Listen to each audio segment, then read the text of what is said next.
The most effective way to deal with let me think about it is to make sure that at the start of the call, before you go into anything deeper, you are going to view as a no. So I do not hear let me think about it. I hear no, which is fine. I can say that's okay. If you want to tell me no, that's totally okay.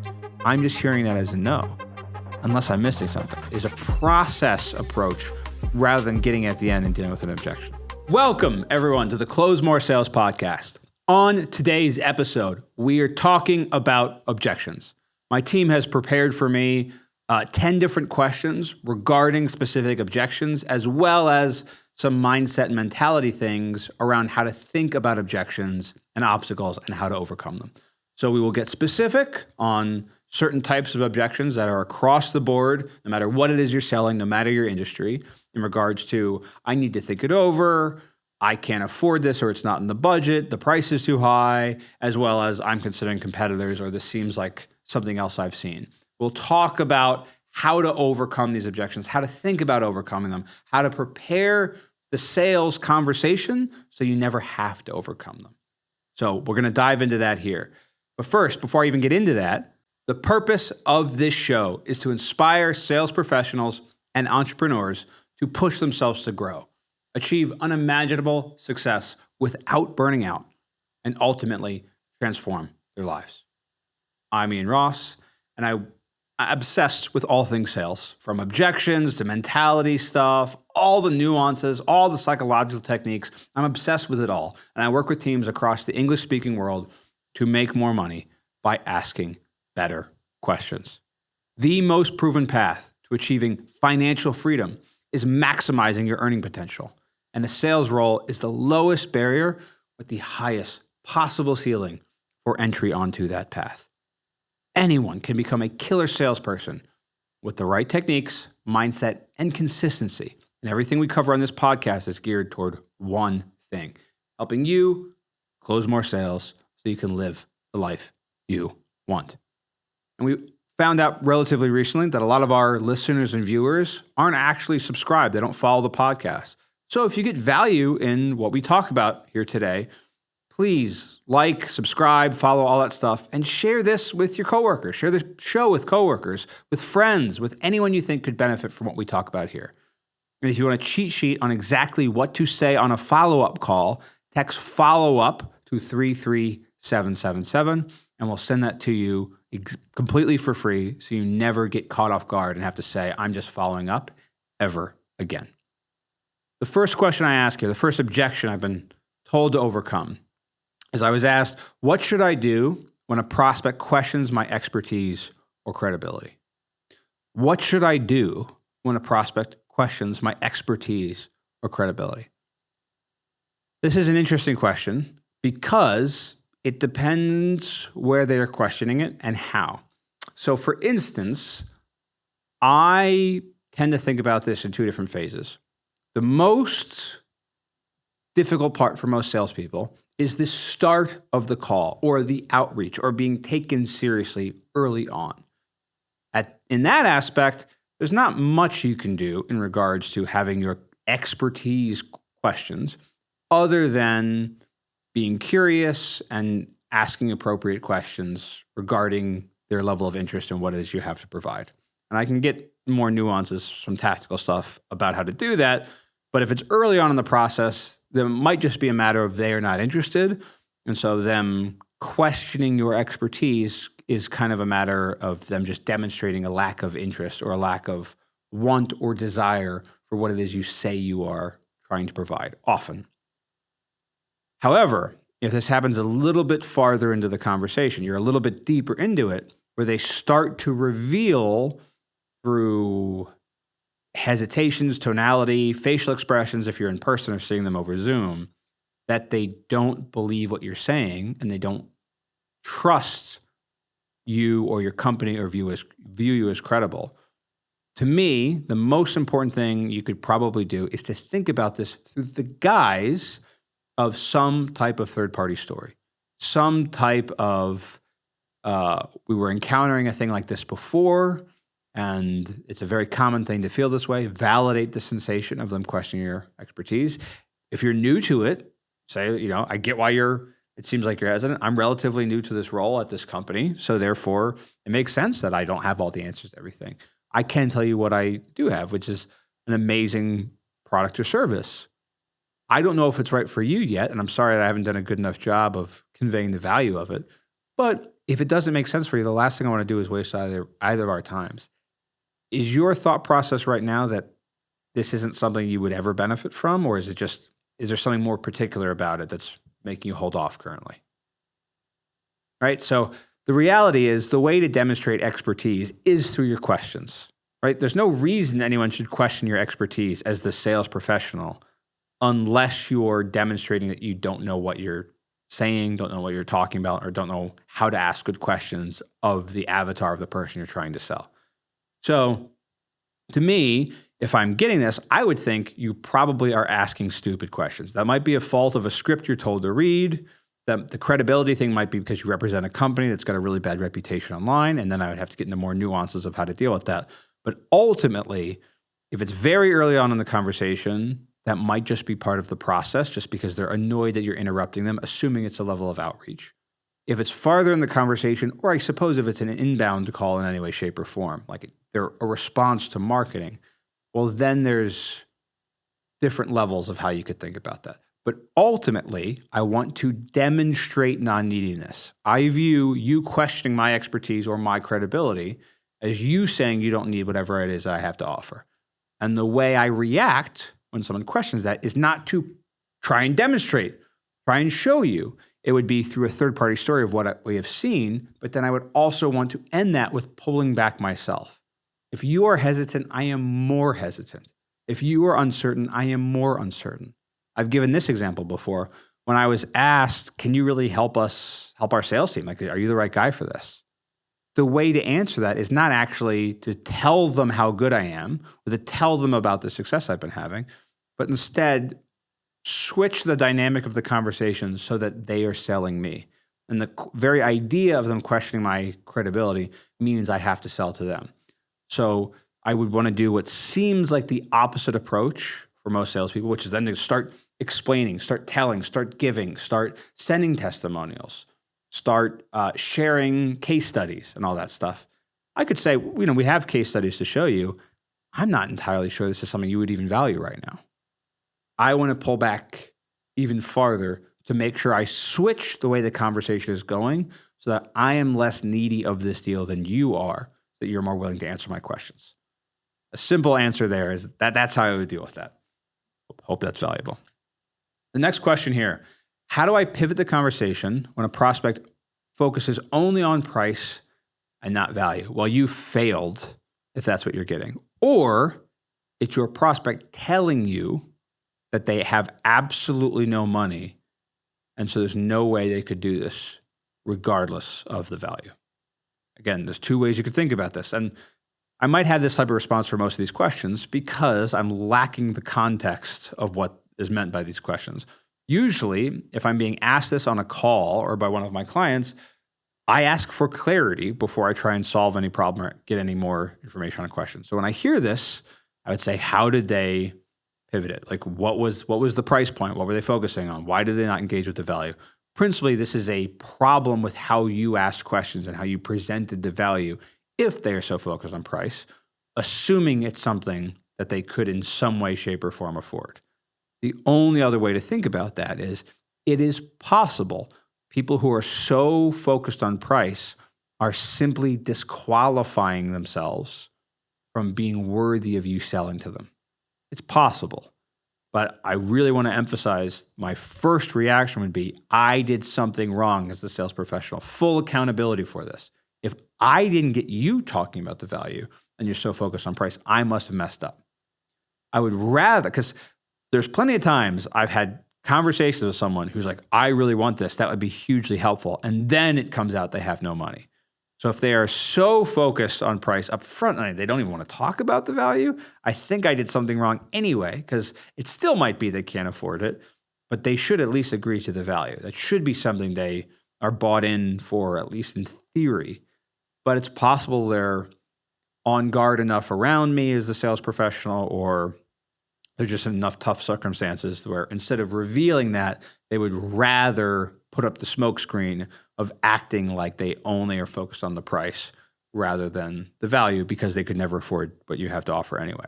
So either way, the sale's kind of blown up, but I would default think this is your fault. How could I have done this differently? What's the best way to respond to your competitor is offering a better deal? I'm filming this video for the man himself, Mr. Ian Ross. The guy crushes. The guy's the best person in sales I've ever seen. I've invested elsewhere and I haven't got the same results. I've gone from being a seller, making 5K a month, to being a hybrid role, making 11K a month, to now be 4 months down the line from 5K to on a closing opportunity, inbound, full calendar, with the best opportunity, the best offer in my space. OTE is around 20K a month from month 2. So I've gone from 5K to 20K. If that's not a return on your investment, I don't know what is, man. If you're a salesperson and you don't invest in sales training, you're gonna get left behind because your job is to be better at sales. And sales training directly makes you more money. My name is Lance McCann. I have recently switched sessions with Ian Ross. Those conversations with Ian has made me $50,000 in the past 2 deals that I've had. I was able to go back and renegotiate the original purchase price on one deal, and I saved $40,000, and I got another $10,000 off my other deals. Call Ian, give him a chance. You won't regret it. If you like what you just heard and you'd like to have similar types of results, similar success, text CLOSE, CLOSE, to 33777, and we'll see if you qualify to join Advanced Sales Mastery. We are taking people from good to great. A better deal. The best way to respond to that is to figure out what they mean by that. Because first off, when I hear that, I also don't believe them, first of all. And secondly, I need to know what they even really mean by that. Are they actually offering a better deal? Probably not. They might be positioning what they have as seeming better. But I need more clarity on that. And that some of that comes to the uniqueness of what I sell. Fair enough. But I just know if you're in the B2B space and someone's considering that with that type of objection, it's certainly possible you were both providing theoretically the same thing, but there's a better deal from a competitor. But I would assume that's just something my prospect is saying to try and get me to change the price. That is what I would assume in a B2B space. In the B2C space, I'm fairly confident that I could differentiate whatever it is I offer. Even in the B2B space, I would still focus on, even if it's just them trying to get me to lower my price, with either circumstance, I'm still focusing on seeking more clarity on what they mean by a better deal, how that is important to them. And then the way I would respond would be to get buy-in rather to my unique value, and then reframe that in some way, shape, or form where they're telling me why they want to move forward with me. I did an episode on this 2 or 3, maybe 4 episodes ago on how to turn an objection into the reason they want to move forward with me. Theoretically, I suppose I could do that in a role-play scenario with each one of these, but that would be a very long episode because it requires a whole conversation to demonstrate that 5-step process. So if you haven't seen that episode, go back and watch that, because that will be very valuable for those of you focused on objections if you're listening to this podcast now. But my simple thought process is not to lower price immediately. The salesperson who lowers price as soon as someone pushes against price or says competitors offering something cheaper, offering more for the same price, whatever, better value, better bang for the buck, bad salespeople lower their price immediately. Okay? If that is your response when that happens to you, you have to stop yourself, realize you should just classify yourself into the bad salesperson category, and then view that as good news, which is now I have room to improve. I can only get better. Instead, seek clarity on what that means.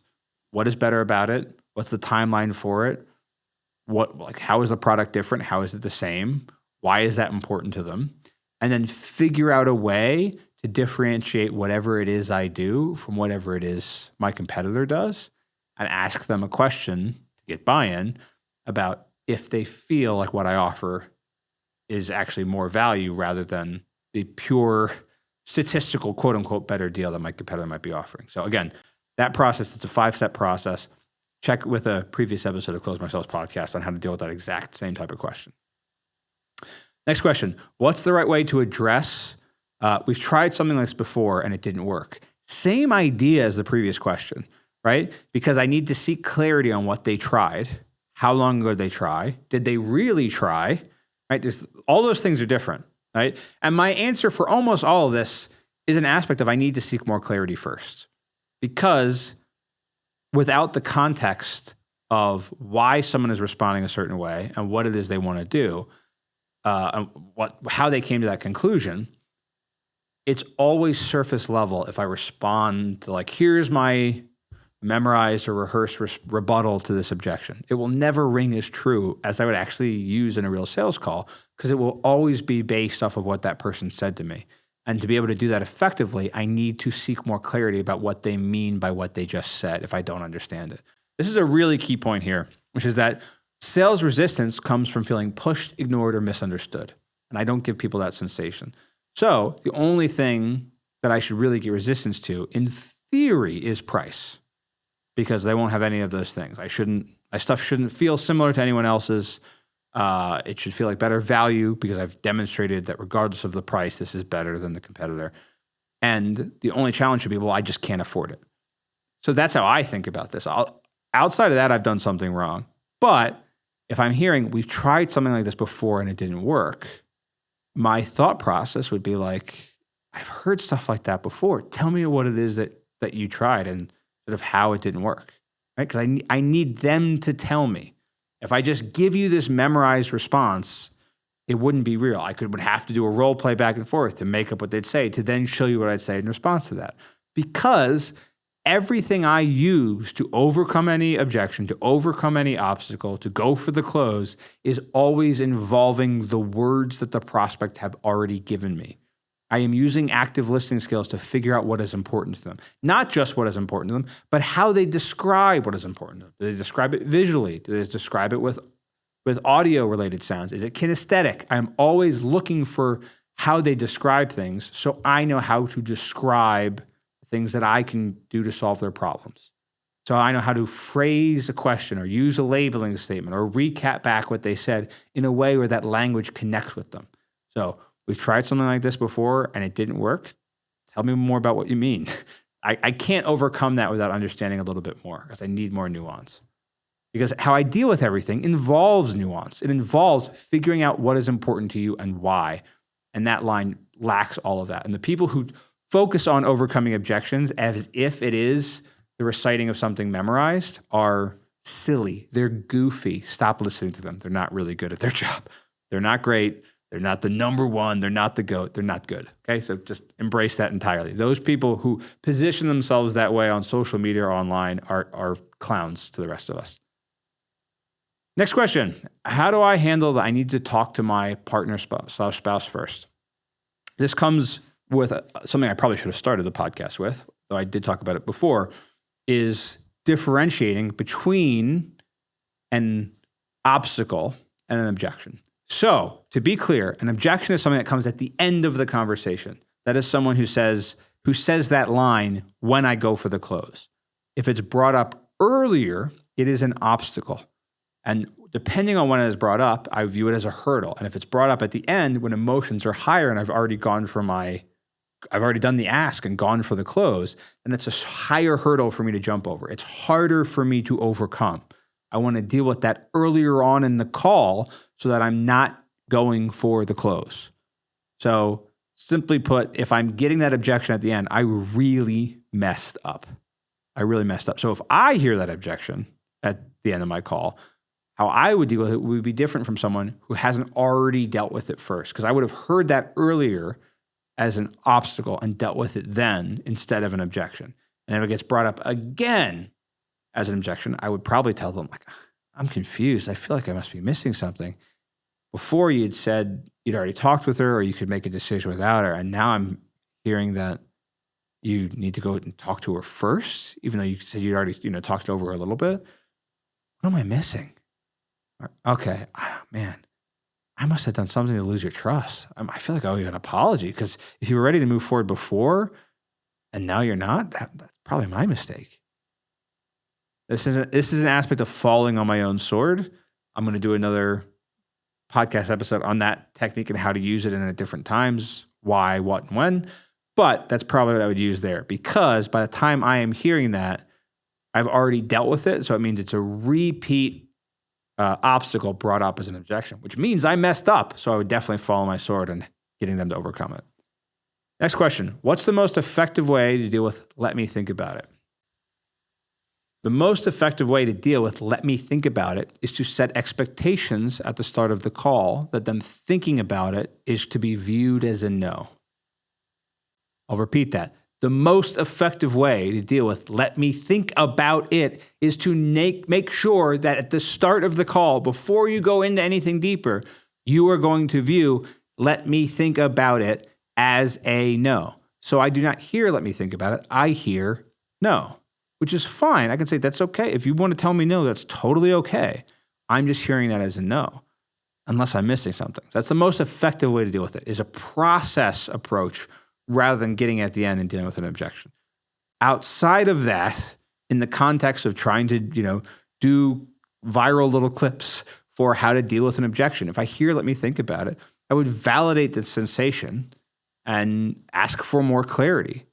Ask for what is there. I'm not sure what my availability will be if your goal is to call me back. In fact, I'm not even allowed to have you call me back. I always have to put something on my calendar for me to call you back. In your mind, talk to me a little bit about what it is you'd be going over, especially since we talked about X, we talked about Y, and we talked about Z. So was it X you wanted to go over? Oh, it wasn't X. Was it Y? It wasn't Y. Got it. It was Z.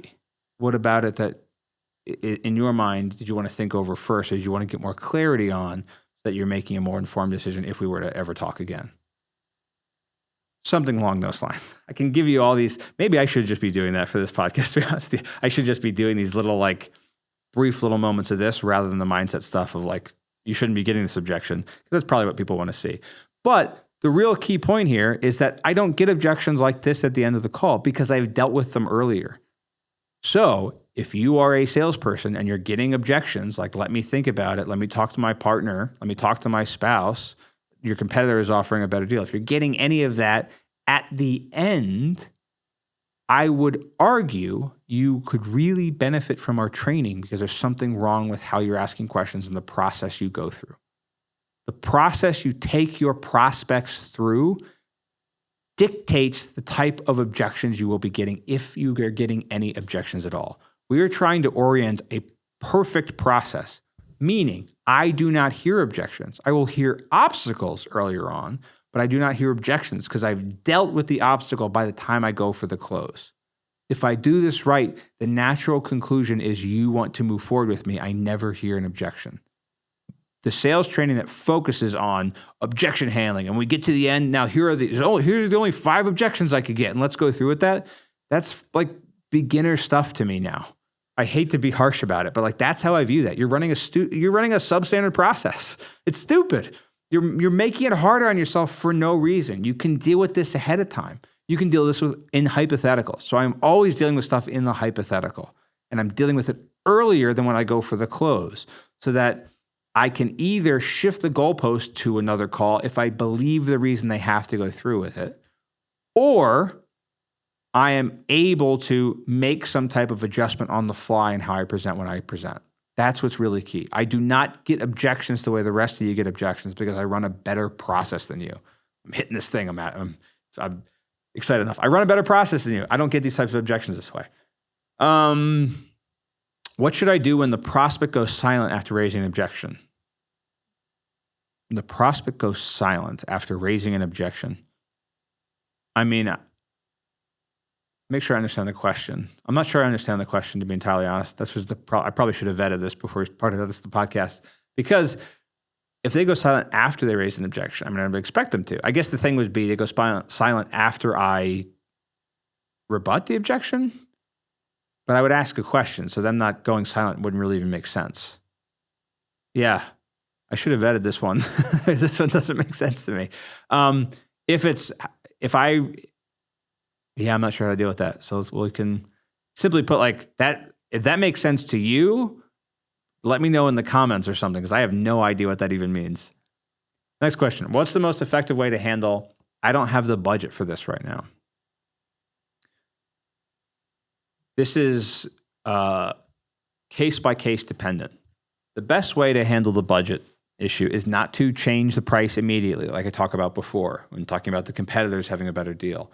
Is to try and reiterate value in some way, shape, or form, right?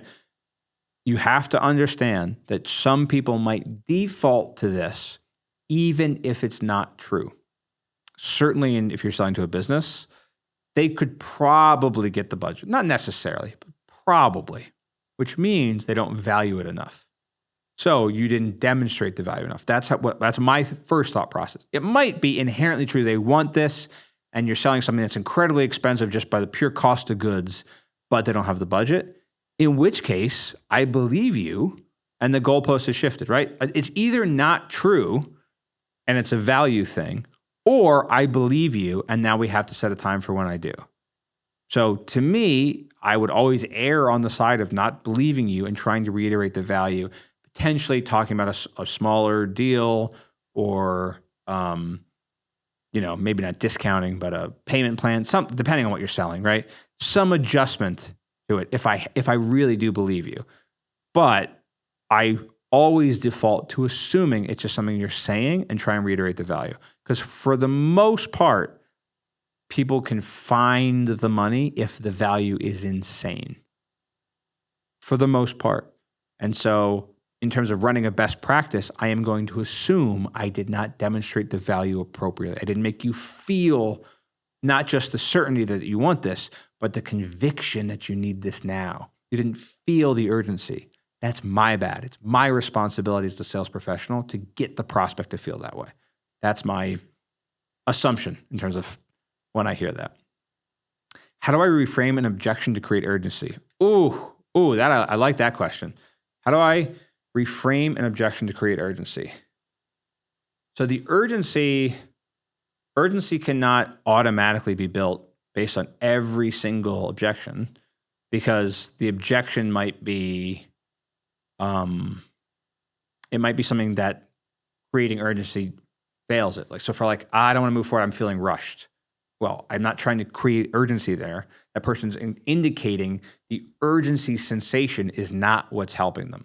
So I would need to reposition that. So ultimately, the best way to reframe an objection to create urgency is, again, one of two ways. Either the objection itself could be turned into urgency, in which case it's the 5-step process for the previous Close My Sales episode on exactly how to do that. It takes too long to explain because that training, by the way, I did for this podcast in 30 some minutes or something. I did it in a full hour for a group, and that was too fast. Realistically, each of the 5 steps on how to reframe an objection should be its own hour of interactive training and then a full day of implementing the 5-step process. That's really what this needs. So for those of you who watched that episode that was this is great, how do I use this? I get why you felt that way, because even when doing the training that was interactive with people, an hour, let alone, an hour with their questions and being interactive, let alone just a podcast thing for a shorter period of time, was still too rushed in that concept. It's one of the most advanced things I teach. So it's too advanced for me to break into here. There's a whole episode on that process. And if you want to get more guidance on it, reach out to us. I'm Vivid Selling on Instagram. Last question. How do I turn a no into a future opportunity rather than a lost sale? You have to phrase it as a question. You have to turn it into them agreeing to it. So if it's a no, it's not going to work right now, it'd be okay, yeah, I'm not shocked based on what you were telling me earlier that this wouldn't be a fit for you currently. Even if we could do X and we can do Y, it sounds like there's no way you would ever want to take action on this sooner rather than later.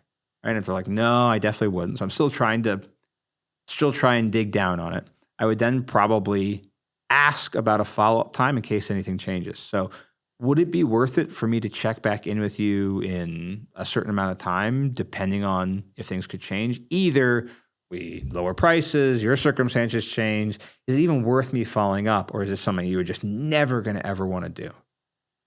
Right? So I would try and set a specific time frame of when to follow up by getting them to verbalize it's worth it.